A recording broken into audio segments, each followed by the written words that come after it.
આ એક હૃદયસ્પર્શી સત્ય ઘટના છે, તો થોડો સમય કાઢીને આ ઘટનાને અંત સુધી જરૂર સાંભળજો. ભારતના એક ખૂબ જ વરિષ્ઠ ડૉક્ટર સાથે ઘટેલી આ એક સત્ય ઘટના છે, જેનો ઉલ્લેખ ઘણી જગ્યાએ જોવા મળે છે. એક હૃદયરોગના વિશેષજ્ઞ ડૉક્ટર હતા. તેની સાથે એક દિવસે જે ઘટના બની તેનો ઉલ્લેખ અહીં કરવામાં આવ્યો છે. એક દિવસ ડૉક્ટર પાસે એક દંપતી પોતાની 6 વર્ષની દીકરીને લઈને આવ્યા. તેને કોઈ તકલીફ હોવાથી તપાસ કર્યા પછી ખબર પડી કે એ 6 વર્ષની દીકરીના હૃદયમાં રક્ત સંચાર ઘણા અંશે ઓછો થઈ ચૂક્યો છે. એટલે આ ડૉક્ટરે તેના સાથી ડૉક્ટરો સાથે પણ આ વિશે ચર્ચા કરી. ત્યાર પછી ચર્ચા વિમર્શ કર્યા પછી ડૉક્ટરે તે દંપતીને કહ્યું કે આ દીકરીની બચવાની સંભાવના માત્ર 30% જેટલી છે અને દીકરીનું ઓપરેશન કરવું પડશે, જેમાં ઓપન હાર્ટ સર્જરી કરવી પડશે અને જો આ સફળ થઈ જાય તો દીકરી જીવી શકે તેમ છે, નહીંતર તે માત્ર ગણતરીના મહિનાઓ જ જીવી શકે તેમ છે. માતા પિતા ભાવુક થઈ ગયા અને 6 વર્ષની દીકરીની બચવાની સંભાવના ઓછી હોય તેમજ ઓપરેશન કરવું પડે એમ હોય ત્યારે કોઈ પણ મા બાપ ભાવુક થાય એ સ્વાભાવિક બાબત છે. માતા પિતાએ ડૉક્ટરને કહ્યું, ડૉક્ટર સાહેબ, આ અમારી એક જ દીકરી છે. ઓપરેશન સિવાય બીજો કોઈ રસ્તો નથી, તો પછી તમે ઓપરેશનની તૈયારી કરો.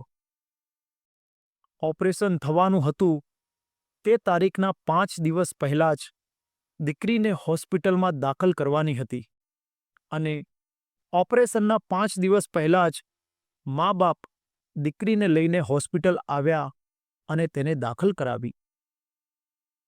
5 દિવસ સુધી દીકરી સાથે ડૉક્ટર અવારનવાર હેલ્થ ચેકઅપ કરવા આવતા અને સાથે સાથે એ ડૉક્ટર દીકરી સાથે અવનવી વાતો પણ કરતા.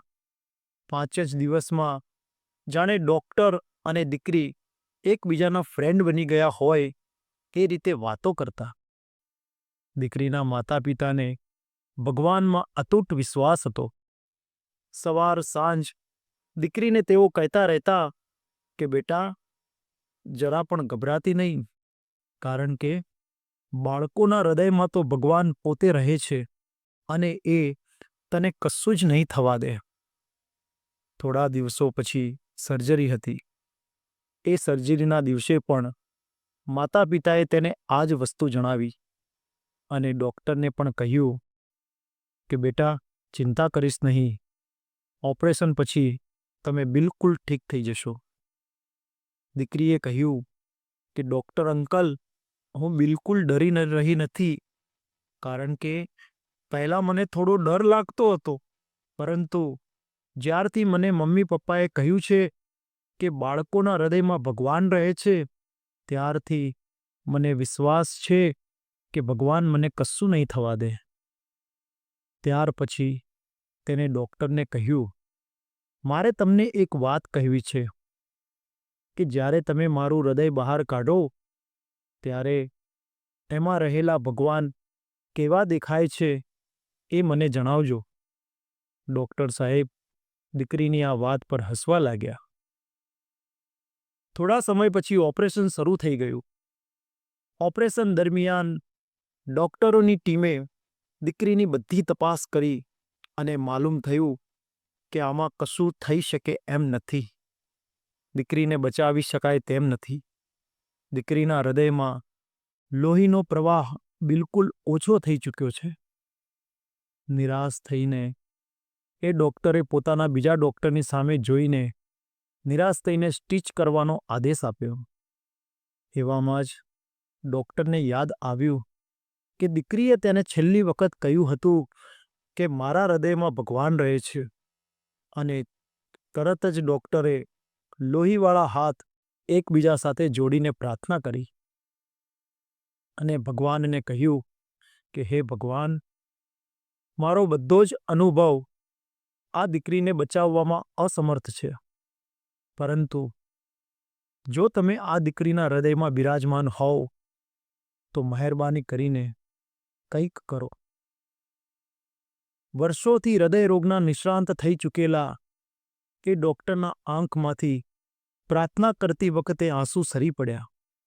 કદાચ આટલા વર્ષોમાં એ ડૉક્ટરના આંખમાંથી પહેલી વખત આંસુ પડ્યા હતા. તે પોતે પણ પ્રાર્થના કરી રહ્યા હતા. એવામાં તેની બાજુમાં રહેલા સાથી ડૉક્ટરે તેને બોલાવ્યા અને એ ડૉક્ટરને ચમત્કારમાં જરા પણ વિશ્વાસ ન હતો. પરંતુ ત્યાં હાજર બધા લોકો આશ્ચર્યચકિત થઈ ગયા, કારણ કે એ દીકરીના હૃદયમાં ફરી પાછો રક્ત સંચાર થવા લાગ્યો.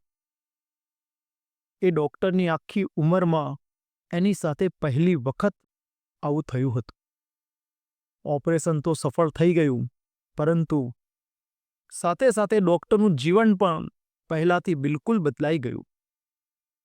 ઓપરેશન સફળ થયા પછી દીકરી જ્યારે હોશમાં આવી ત્યારે ડૉક્ટરે તેને કહ્યું, બેટા, હૃદયમાં ભગવાન જોયા તો નહીં, પરંતુ અનુભવ એવો થઈ ગયો કે આપણી જિંદગીની દરેક પળમાં ભગવાન આપણી સાથે જ હોય છે એવું અનુભવ્યું. આ ઘટના પછી ડૉક્ટરના ઓપરેશન થિયેટરમાં એક બદલાવ આવી ગયો. તે નિયમિત રીતે પોતાનું ઓપરેશન શરૂ કરતા, પરંતુ ઓપરેશન શરૂ કરતા પહેલા દરેક લોકો પ્રાર્થના કર્યા પછી જ ઓપરેશન શરૂ કરતા. ખરેખર ભગવાનની લીલા અપરંપાર છે. નમસ્કાર મિત્રો, જો આ સત્ય ઘટનાની સ્ટોરી તમને પસંદ પડી હોય તો દરેક લોકો જોડે શેર કરજો, તેમજ આ સ્ટોરીને લાઈક કરી આપનો અભિપ્રાય અમને જણાવજો. જય શ્રી કૃષ્ણ.